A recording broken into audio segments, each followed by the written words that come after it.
The weather is getting warmer, it's heating up, and what this leads to a lot of times is more dehydration than any other time of the year.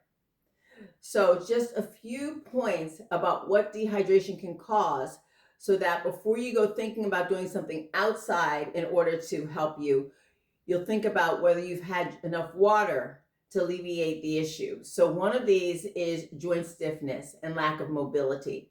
If you find yourself having more joint stiffness and lack of mobility, even though the weather is warmer, it may very well be due to the fact that you haven't had enough water, you don't have enough hydration, because hydration will help to alleviate that stiffness. So, before you think about taking a medication in order to relieve the stiffness, think to yourself, have I had enough water? Do I need to just sit down, have some water in order to alleviate this stiffness? The other one is your digestive system.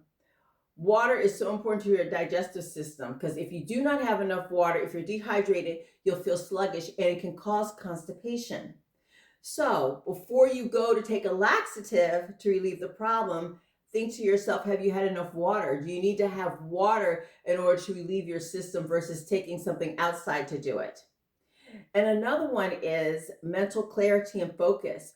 Water affects that so much. So when you're feeling that you can't think clearly or whatever, and before you go to maybe have that cup of coffee in order to make you think clearly, think, have you had enough water? Is that what's causing you not to have mental clarity? And then last but not least is your energy level. Dehydration causes fatigue, it causes tiredness. And a lot of times when this happens, we'll go grab a snack thinking that we need to eat something because, oh, we're hungry, even though we don't feel hungry, but we think that we don't have the nutrition we need in order to not be tired. And it may be very well the fact that you have not had enough water. So think to yourself before you go grab that snack, how much water have I had today? Or am I really hungry? And have the water first and see if that helps you in order to help your energy level and not feel so tired.